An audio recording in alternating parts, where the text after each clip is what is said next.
নমস্কার বন্ধুরা, আজকে ছানার পায়েস বানিয়ে আপনাদের দেখাবো।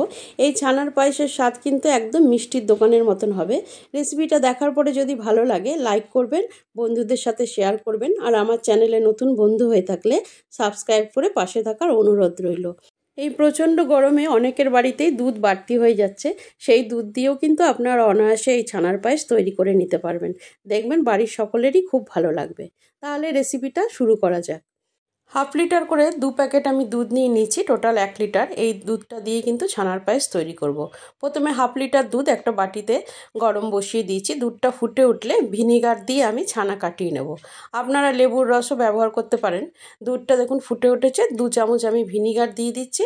ছানাটা খুব ভালো করে কেটে গেছে। এবার এই ছানাটাকে নামিয়ে একটা ছাঁকনিতে ঢেলে নেব, যাতে জলটা খুব ভালো করে ঝরে যায়। আর উপর থেকে খানিকটা জলও দিয়ে দেবো ছানাটা ধুয়ে নেওয়ার জন্য। তারপরে খানিকক্ষণের জন্য জল ঝরতে রেখে দেবো। ছানাটা যতক্ষণ জল ঝরছে তারই ফাঁকে একটা বাটিতে আমি দুধ গরম করতে বসিয়ে দিয়েছিলাম। দুধটা গরম হয়ে ফুটে গেছে। এবার গ্যাসটা মিডিয়ামে করে দিয়েছি। আস্তে আস্তে করে দুধটা ফুটে ঘন হয়ে যাবে। আর এইভাবে কিন্তু আপনাদেরও দুধটা ঘন করে নিতে হবে। একটু সময় নিয়ে এই প্রসেসটা করতে হবে। এখানে 1 হাতা আমি দুধ তুলে নিচ্ছি, আর এই দুধের মধ্যে আমি খানিকটা গুঁড়ো দুধ মিশিয়ে নেব। এই গুঁড়ো দুধ 10 টাকা খরচ করলেই কিন্তু আপনারা পেয়ে যাবেন। 10 টাকার একটা পাউচ নিয়ে নিয়েছি। আর এই গুঁড়ো দুধ মিশিয়ে নিয়ে আমি গুলে রেখে দেবো। পরে যখন দুধে মিশিয়ে দেবো দেখবেন বাটির দুধটা আস্তে আস্তে খুব তাড়াতাড়ি ঘন হয়ে যাবে। একটা ফ্রাইং প্যানে 2 চামচ চিনি দিয়ে দিচ্ছি। চিনিটা ক্যারামেলাইজ করে নেব।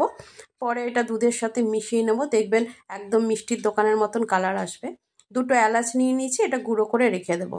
চিনিটা ক্যারামেলাইজ হয়ে গেছে। এখানে খানিকটা দুধ মিশিয়ে নিচ্ছি, আর দুধটা একটু খানিকক্ষণ ফুটতে দেবো যাতে চিনিটা ভালো করে গলে যায়। চিনি ভালো করে গলে গেলে বাটির দুধে এই দুধটা মিশিয়ে দিচ্ছি। আর এখানে দিয়ে দেবো এলাচ গুঁড়োটা, যে 2টো এলাচ আমি গুঁড়ো করে রেখেছিলাম সেটা দিয়ে দেবো। আর যেই বাটির মধ্যে আমি পাউডার দুধটা গুলে রেখেছি সেই বাটির দুধটাও এখানে মিশিয়ে দেবো। এক এক করে সব উপকরণই মিশিয়ে দিলাম। এই সময় মিষ্টির জন্য আমি চিনিটা দিয়ে নিচ্ছি।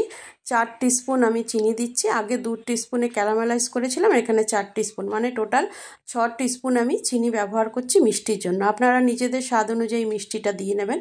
আর যেই ছানাটা আমি জল ঝরতে রেখে দিয়েছিলাম সেটা একটু জমাট বেঁধে আছে, হাত দিয়ে একটুখানি এটাকে মসৃণ করে নিতে হবে মেখে।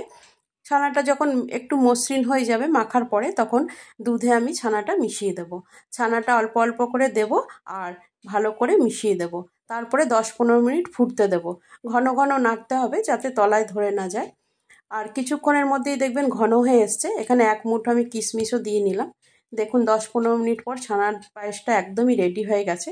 খুব সুন্দর ঘন হয়ে গেছে। আপনারাও এইভাবে বানিয়ে নেবেন। ভালো লাগলে কমেন্ট করে অবশ্যই জানাবেন। গ্যাস থেকে নামিয়ে নেওয়ার পরে আপনারা এমনি নর্মাল টেম্পারেচারে রেখে ঠান্ডাও করে নিতে পারেন, আবার ফ্রিজেও ঠান্ডা করতে পারেন। তারপরে সার্ভ করবেন, দেখবেন একদম মুখে লেগে থাকবে মিষ্টির দোকানের মতন ছানার পায়েস। আর 1 লিটার দুধ আমি ব্যবহার করলাম ছানার পায়েসে, তাতে কিন্তু এই বাটি 2 বাটি আমার ছানার পায়েস তৈরি হয়েছে। আপনারাও বাড়িতে বানিয়ে নিন। তাহলে আজকে এই পর্যন্ত। আবারও দেখা হবে অন্য কোনো রেসিপির ভিডিও নিয়ে। সবাই খুব ভালো থাকবেন। নমস্কার।